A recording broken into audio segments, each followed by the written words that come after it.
Μην Μάιος, Αθήνα Αττική Θαργιλιών, Σπάρτη Δελχήνιος. Θαργιλιών, μην Αθήνησιν, ονομάστη δε επί ο ήλιος, τότε πυρόδης.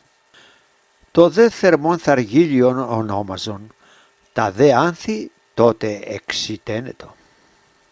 Θαργιλιών δε, ο 11ος μήην, ονομάζεται επί τότε ο ήλιος, πυρόδης εστί, και εν τούτο το μήνυτα της γης άνθη ανεξηρένετο. Από του θέριν ουν τη γην, το δε θερμόν, Θάργιλον ονόμαστε. Θαργιλιών, Μάιος, είναι ο 11ος μήνας των Αθηναίων και ονομάστηκε έτσι, διότι τότε ο ήλιος είναι θερμός. Το θερμόν το ονόμαζαν Θαργίλιον. Τότε επίσης εξεραίνονταν τα άνθη. Θαργίλια, Απόλλωνος εορτή, και όλος ο μην ιερός του Θεού. Εν δε της Θαργίλιης, τας απαρχάς των φιωμένων ποιούνται. Και περικομίζουσι, ταύτα δε Θαργίλια φάση, και μην Θαργιλιών, και ευρετερίαν εκαλούν Θαργίλιον.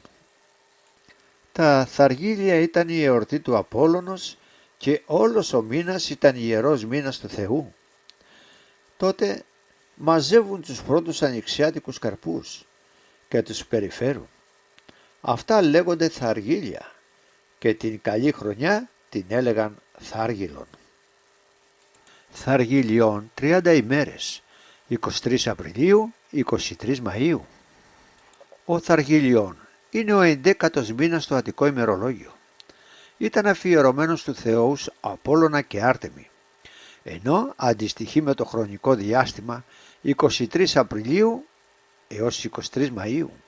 Κυριότερες γιορτές του μήνα αυτού ήταν τα ομώνυμα Θαργίλια, που κρατούσαν 2 ημέρες, τα Βενδίδια, τα οποία αναφέρονται και στο συμπόσιο του Πλάτωνα, καθώς και τα Καλλιντήρια και τα Πλυντήρια, 2 γιορτές προς τιμή της Θεάς Αθηνάς. Ο Θαργιλιών οφείλει την ονομασία του στο ρήμα θέριν και στη λέξη ήλιος, δηλαδή θερμένη, καίει ο ήλιος.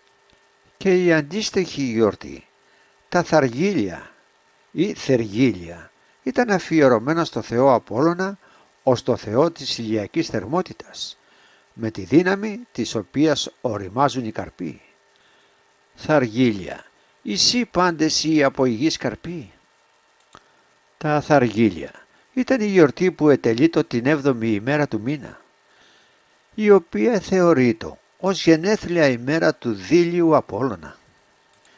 Την παραμονή της γιορτής, που εθεωρείται η γενέθλια ημέρα της Αρτέμιδος, ετελείτο εξυλαστήρια ή καθαρτήρια θυσία για τον εξαγνισμό της πόλης των Αθηνών. Θαργιλιώνος, έκτη καθέρουσιν την πόλην οι Αθηναίοι. Διογέννης Λαέρτιος 11,44.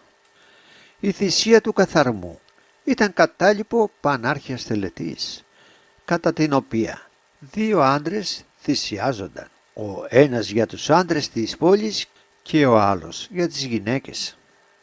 Οι 2 αυτοί άντρες λέγονταν φαρμακοί, ίσως γιατί χρησιμεύαν ως μέσα ίασης και καθαρμού όλων των άλλων. Κατά τον Σουίδα τρέφονταν δημόσια δαπάνη, οπότε πιθανόν να ήταν κατάδικοι που η εκτέλεσή τους προοριζόταν να γίνει στα Θαργίλια. Κατά τους κλασικούς χρόνους το τελετουργικό της γιορτής παρέμεινε ίδιο, μόνο που στη θυσία γινόταν εικονική εκτέλεση 2 ανδρών. Στη συνέχεια άρχιζαν οι κυρίως γιορτές, που έκλειναν την επομένη με μουσικούς αγώνες. Στη διάρκεια του Θαργιλιώνα εντελούνται επίσης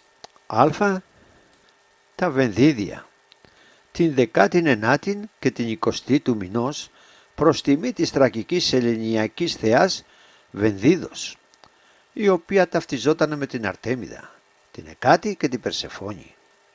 Τα Βενδίδια γιόρταζαν με δημόσιες θυσίες και τελετές. Το ιερό της, το Βενδίδιον, βρισκόταν και αυτό στο λόφο της Μουνιχίας, τον Πειραιά. Τα πλυντήρια. Την 25η του μηνός, για το καθαρισμό των πέπλων του αρχαϊκού Ξωάνου της Πολιάδος Αθηνάς, στη θαλάσσια περιοχή του Φαλήρου, ενώ στην πόλη σταματούσε κάθε εργασία. Επίσης, οι ιερείς από το γένος των Πραξιεργιδών έπλαιναν το Ξώανο της Θεάς, ακολουθώντας ειδική ιερή τελετουργία. Γ.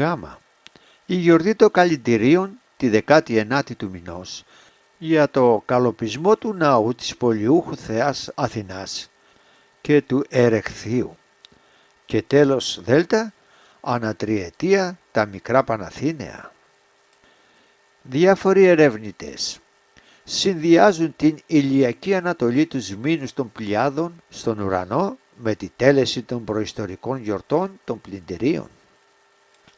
Τότε γίνονταν, εκτός από τις γιορτές προς τιμή της Θεάς Αθηνάς, οι πλύσεις των ενδυμάτων, οι ετήσιες εκλογές των αρχαιών, ενώ άρχιζε και η συγκομιδή των Δημητριακών.